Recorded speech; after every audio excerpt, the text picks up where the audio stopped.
Ribbon building உள்ளே நாங்கள் வந்து ஜல்லிக்கட்டு நடத்த போகிறோம், இல்லை தமிழ்நாடு தலைமைச் செயலகத்துக்குள்ளே ஜல்லிக்கட்டு நடத்துகிறோம் கேட்குறோமா? அலங்காநல்லூர்லேயே வாடிவாசல்லையே நடக்கிற ஜல்லிக்கட்டு உங்களுக்கு என்ன சார் பிரச்சனை வருது? ஓட்டு கேட்க வந்தீங்கன்னா இதை சொல்லியே திருப்பி அடிப்போம். நான் ஓட்டு போட மாட்டேன், என் சமூகத்தை சார்ந்த எவனுமே ஓட்டு போட விட மாட்டேன், என் குடும்பத்தை சார்ந்த எவனுமே ஓட்டு போட விட மாட்டேன். டிஎம்கே எடுத்துக்கிட்டோம், ஏடிஎம்கே எடுத்துக்கிட்டோம், முக்கியமாக இதில் பிஜேபி பெரிய நரித்தனமான வேலையை பார்த்துட்டு இருக்கு. தமிழர்களை ஏமாத்துற வேலையை ஒவ்வொரு சமயத்துலையும் இந்த பிஜேபி ஆர்எஸ்எஸ் பண்ணிட்டு வருதுங்க. இன்னைக்கு வந்து பார்த்தீங்கன்னா இன்னைக்கு என்னை ஜல்லிக்கட்டு விளையாடக்கூடாதுன்னு சொல்கிறான், நாளைக்கு இங்கிலீஷ் தமிழில் படிக்கக்கூடாதுன்னு சொல்லுவான், நாளைக்கு படிக்கவே கூடாதுன்னு சொல்லுவான், இன்னும் கொஞ்ச நாள் போயிடுச்சுன்னா நீ வந்து வாழவே கூடாது, நீ செத்துப்போன்னு சொல்லுவான். நாங்கள் பார்த்துக்குறோம், அரசியல்வாதிங்க தேவையில்லை, வேற எவனும் சினிமா நடிக்கிறதுல எவனுமே தேவையில்லை. இது எங்கள் பிரச்சனை, எங்கள் நாட்டுக்கான பிரச்சனை, எங்கள் மண்ணுக்காக பிரச்சனை. பிஜேபி முழுக்க ஆதரவு தெரிவிக்கிறேன்றான். ஆனால் பீட்டாவோட சிஇஓ பார்த்தீங்கன்னா முழுக்க ஆர்எஸ்எஸோட பிஜேபியோட ஆதரவுன்னு சொல்லி வெளிப்படையாக தந்தி டிவியில் பேட்டி கொடுக்குறாங்க.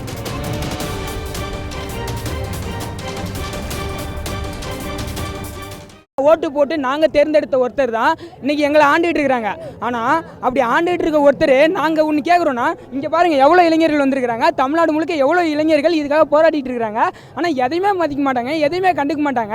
நாங்கள் ஒருத்தவங்க ஓட்டு போட்ட ஒருத்தன் உரிமையை கேட்குறோம். ஐயா நாங்கள் வாட்டுக்கு ஒரு ஓரமாக நின்று ஜல்லிக்கட்டு விளையாட போகிறோம், அதில் உங்கள் வீடு அதாவது இந்த அங்கே இங்கேருந்து போனால் இப்போ ரிப்பன் பில்டிங் இருக்குது, ரிப்பன் பில்டிங் உள்ளே நாங்கள் வந்து ஜல்லிக்கட்டு நடத்த போகிறோம், இல்லை தமிழ்நாடு தலைமைச் செயலகத்துக்குள்ளே ஜல்லிக்கட்டு நடத்துகிறோம் கேட்குறோமா? அலங்காநல்லூர்லேயே வாடிவாசல்லையே நடக்கிற ஜல்லிக்கட்டு உங்களுக்கு என்ன சார் பிரச்சனை வருது? பீட்டா அமைப்பு இன்னைக்கு வந்து பார்த்தீங்கன்னா இன்னைக்கு என்னை ஜல்லிக்கட்டு விளையாடக்கூடாதுன்னு சொல்கிறான், நாளைக்கு இங்கிலீஷ் தமிழில் படிக்கக்கூடாதுன்னு சொல்லுவான், நாளைக்கு படிக்கவே கூடாதுன்னு சொல்லுவான், இன்னும் கொஞ்ச நாள் போயிடுச்சுன்னா நீ வந்து வாழவே கூடாது, நீ செத்துப்போன்னு சொல்லுவான். இப்படியே போயிட்டு இருந்துச்சுன்னா என்ன சார் பண்ணுறது? நாங்கள் அரசியல்வாதிகளை நம்பணும், அதனால ஏமாந்து போயிட்டோம். இனிமேலுக்கு என்ன பண்ணுறதுன்னு தெரியல, அதுக்காக இங்கே வந்து நிற்கிறோம். அடுத்த வட்டமாக நாங்கள் எப்படி இந்த போராட்டத்தை நகர்த்துறதுன்னு தெரியல.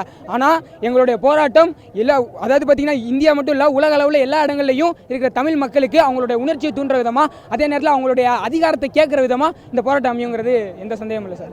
அது ஓட்டு பொறுக்கித்தனம் பண்ணிட்டு இருக்காங்க பார்த்தீங்களா? எவனாக இருந்தாலும் சரி ஓட்டு பொறுக்கித்தனம் பண்ணி மக்களுடைய நல்லது, அதாவது மக்களுக்கு நல்லது நடக்கணும் அப்படின்னு நினச்சிட்டு எந்த அரசியல் கட்சியும் இப்போதைக்கு இருக்கிற மாதிரி தெரில. அப்படி ஒரு வேளை உருவாகி ஒரு கட்சி வரும்போது அதை இங்கே இருக்கிற எல்லா இளைஞர்களும் எல்லாருமே அதை ஆதரிப்பாங்க சார். ஆனால் அதுக்கான எந்த கட்சி இருக்கிற மாதிரி தெரில. ஏன்னு வச்சுக்கோங்களேன், இந்த ஜல்லிக்கட்டு போராட்டத்தை இவ்வளோ வீரியமாக இளைஞர்கள் நடத்திட்டு இருக்கிறாங்க. ஆனால் இதுலையும் அரசியல் ஆதாயம் தேடுற கூட்டம் தான் உள்ள நுழைஞ்சிட்டு இருக்க தவிர, இந்த மக்களுக்காக போராடணும்னா நேரம் பார்த்தீங்கன்னா சார் எவ்வளோ எம்எல்ஏ எம்பி இருக்காங்க, எல்லாம் ரிசைன் பண்ணிட்டு வர வேண்டியதானே சார்?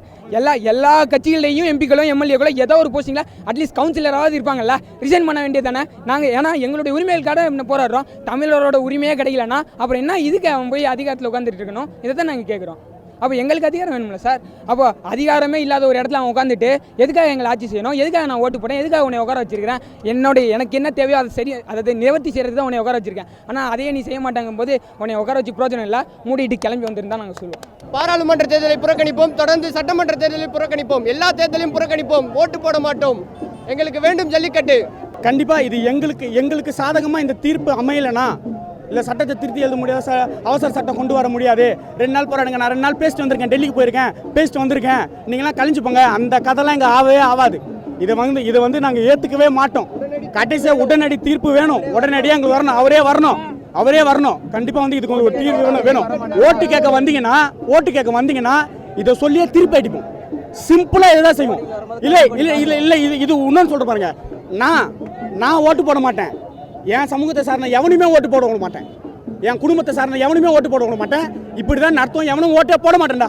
உங்களால் என்ன பண்ண முடியுமோ பண்ணுங்கடா. அதை இந்த சினிமா நடிகர்கள்லாம் வந்து மிகப்பெரிய அளவில் போராட்டம் நடத்துறதால வந்து 2-3 பேர் உள்ளே வராங்க, திடீர்னு புதுசாக வந்து போராட்டுறேன், அப்போ வந்து இது போல் பீட்டாக்கு ஆதரவு தெரிவிக்கிற மாதிரி பேசிட்டு இப்போ வந்து இல்லை நானும் வந்து தமிழன் தான், தமிழ் உணர்வு எங்கள்கிட்ட இருக்குது, தமிழ் ரத்தம் தான் ஓடுது அப்படின்ற மாதிரி சிங்சாங் அடிக்கிற வேலைலாம் இங்கே நடக்காது. கண்டிப்பாக நாங்கள் வந்து யங்ஸ்டர்ஸ் வந்து இதுக்கெல்லாம் வந்து பயப்பட மாட்டோம். இதுக்கு வந்து நாங்களும் வந்து எங்களோட இது எங்களுக்கு தெரியும், நாங்கள் பார்த்துக்குறோம். அரசியல்வாதிங்க தேவையில்லை, வேற எவனும் சினிமா நடிக்கிறதுல எவனுமே தேவையில்லை. இது எங்கள் பிரச்சனை, எங்கள் நாட்டுக்கான பிரச்சனை, எங்கள் மண்ணுக்காக பிரச்சனை.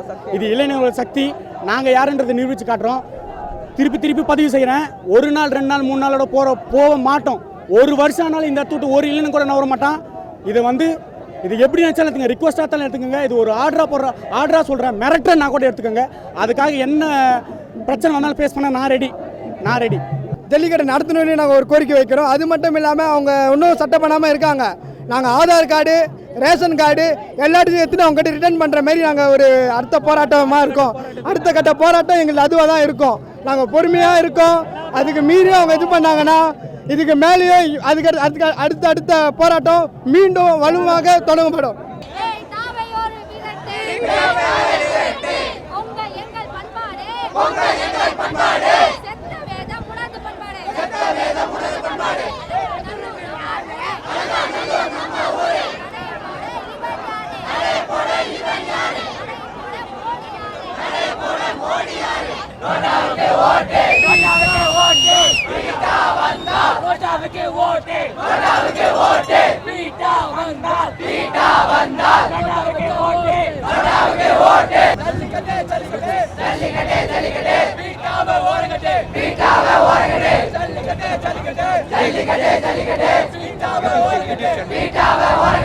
இப்போது இந்த ஜல்லிக்கட்டு போராட்டத்தை பார்த்தீங்கன்னா பொதுவாக இளைஞர்கள் மாணவர்கள் பெருவாரியாக வந்து கலந்துக்கிட்டு இந்த போராடிட்டு இருக்காங்க.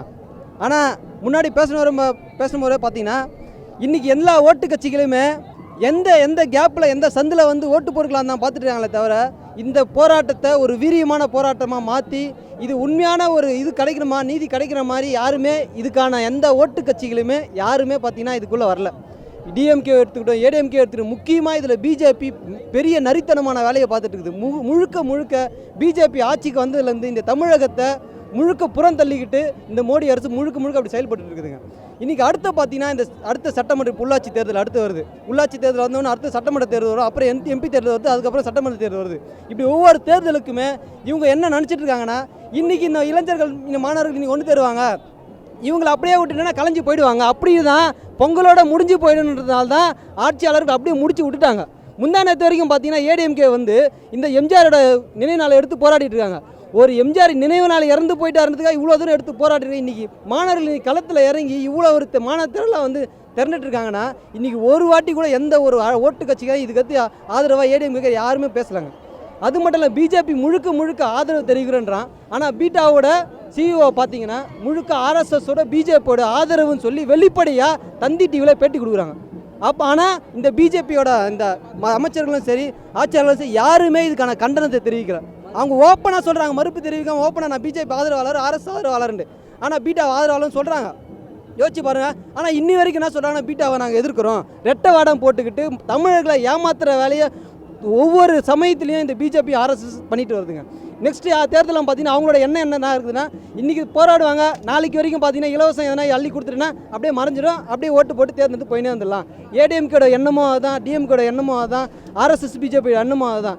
இன்றைக்கி 2000 ரூபா நோட்டை ரிசர்வ் வங்கி மட்டும்தான் அறிவிக்க முடியும், அதோட சட்டமே இருக்குது. ஆனால் பிரதமர் ஒரே நைட்டில் அதை அறிவிச்சிட்டு போகிறாரு. அவ்வளோ பெரிய விஷயத்தை, நாடு முழுக்க இருக்கிற விஷயத்தை அசால்ட்டாக ஒரு மணி நேரத்தில் அறிவிச்சிட்டு போகிறாருன்னா ஒரு ஜல்லிக்கட்டு வரையும் பெரிய கொம்பனான இந்த விஷயம் கிடையாது. ஒரு சட்டம் எடுத்து இயல்பாக நடத்திட்டு போக முடியும். ஒரு சின்ன விஷயத்து கூட தமிழர்களுக்கு விட்டு கொடுக்கக்கூடாது. இந்த விஷயத்தை விட்டு கொடுத்துட்டா தமிழர்களுக்கு எல்லாத்தையுமே விட்டு கொடுக்க நேரிடும் சொல்லிட்டு ஒவ்வொரு விஷயத்தையும் பிளான் பண்ணிட்டு இருக்காங்க பிஜேபி ஆர்எஸ்எஸும். அடுத்த தேர்தலும் இந்த தமிழ் மக்களுக்கு என்ன சொல்ல விரும்புகிறான்னா அடுத்த தேர்தலும் முழுக்க இதே மாதிரி ஆதரவான இந்த ஓட்டு கட்சிகள் இருந்ததுன்னா கண்டிப்பாக தேர்தலை எல்லாரும் புறக்கணிக்கணும். தேர்தலை புறக்கணிக்கும் போது மட்டும்தான் அடுத்த இதுவை நம்மளுக்கு தீர்வு கிடைக்குமே தவிர இந்த போராட்டம் தேர்தல் வரைக்கும் நீடிக்கணும். இந்த அடுத்து ஜல்லிக்கட்டுக்கான ஒரு தீர்வு கிடைக்கிற வரைக்கும் இந்த போராட்டம் நீடிச்சுதான் மட்டும்தான் அதுக்கு ஒரு தீர்வு கிடைக்குமே தவிர இப்படியே இந்த போராட்டம் நீர்த்து போச்சுன்னா கிடைக்காது. அப்போ இந்த போராட்டம் இப்படியே நீடிக்கணும், அடுத்த தேர்தலையும் புறக்கணின்றது தான் எங்களோட இது.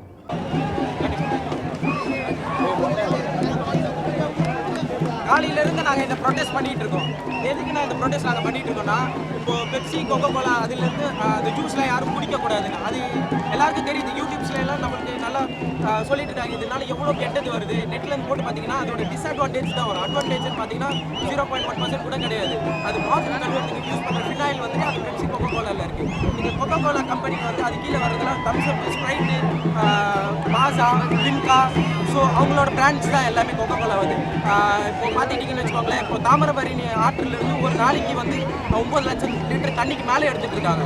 ஸோ அது 2 years பிஃபோர். அப்போ இன்றைக்கி பார்த்துக்கிட்டிங்கன்னா தமிழ்நாட்டில் மட்டுமே 2 இடத்துல சுத்தமாக கிரவுண்ட் வாட்டர்ன்றதை டோட்டலாக அழிச்சிட்டாங்க. ஸோ இப்போது இது அக்ரிகல்ச்சருக்குன்னு மட்டும் இல்லாமல் இப்போ நீங்களே இருக்கீங்கன்னு வச்சுக்கோங்க, உங்கள் கிரவுண்ட் வாட்டர் இல்லைன்னா நீங்கள் குடிக்கிறதுக்கு எங்கே தண்ணிக்கு போவீங்க. ஸோ அது மட்டும் இல்லாமல் இதில் இந்த ப்ரொடக்ஷன் வைஸில் பார்த்தீங்கன்னா இந்த கோகோ கோலாவோட ஒரு பாட்டில், கண்ணாடி பாட்டில் வந்துட்டு 10 பைசா தான். நம்மளுக்கு இது கடையில் வாங்கும்போது 12 ரூபாலேருந்து 10 ரூபா வரைக்கும் வாங்குறாங்க. ஸோ அதில் இருக்கிறது விஷம் தெரிஞ்சும் நம்ம அடிக்ட் ஆகிட்டோம். யாருன்னா ஸ்லோ பாய்சனை குடிப்பீங்களா? ஆக்சுவலி ஸ்லோ பாய்சன் தான் இது. ஸோ இது மக்களுக்கு தெரியணும்னு சொல்லிட்டு தான் ஒரு விழிப்புணர்வு வரணும்னு சொல்லிட்டு நாங்கள் இதை காலையிலேருந்து பண்ணிட்டு இருக்கோம். பன்னீர்செல்வம் சார் இப்போ டெல்லிக்கு போயிட்டு வந்துட்டார். அதுக்கு மேலே என்ன நடவடிக்கை எடுத்திருக்காங்கன்னு இன்னும் சரியாக நியூஸ் வெளியே வரல. இப்போ எங்களை பார்த்தீங்கன்னா இப்போ பீச்சில் எல்லாருக்கிட்டையும் போராட்டம் நடத்திட்டு இருக்கோம். இப்போ எங்கள் காருங்களே ஒரு 3 கார் நாங்கள் எடுத்துகிட்டு வந்திருக்கோம். 3 காருமே ஜல்லிக்கட்டுக்கு ஆதரவாக எடுத்துகிட்டு வந்திருக்கோம். இங்கே இருக்கிற இளைஞர்களுக்கு எல்லாத்துக்கும் சப்போர்ட்டிவாக இருக்கணுன்றதுக்கோசம் நாங்கள் எடுத்துகிட்டு வந்திருக்கோம். எங்கள் கம்பெனி பேர் வந்து ரெஸ்டாப்பர்ஸ். தண்ணி கொண்டு வந்துட்டு எல்லாத்துக்கும் சப்ளை பண்ணிகிட்டு இருக்கோம். இதெல்லாம் இளைஞருக்கோசம் பண்ணுறதுக்கோசம் நாங்கள் பாடுபட்டுருக்கோம். ஏதாவது ஒரு நல்லது செய்யுங்க இதுக்கோசம்.